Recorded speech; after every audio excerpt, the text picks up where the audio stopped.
Hello everyone, नमस्ते, जय मसी सबैलाई। अनि आज चाहिँ हामी हाम्रो एनिका मिसलाई धन्यवाद दिनको लागि हामी जम्मा भएका छौँ।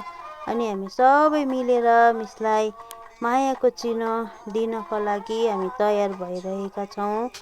अनि मिस चाहिँ हाम्रो सिक्किम तिङ्ले स्कुलमा आउनुभएको लगभग 10 वर्ष भइसकेको रहेछ। अनि अब चाहिँ मिस हामीलाई छोडेर मणिपुर जानु हुँदैछ। त्यही भएर हामी सबैजना मिसलाई धन्यवाद, थ्याङ्क यू भन्नको लागि हामी जम्मा भइरहेका छौँ। अनि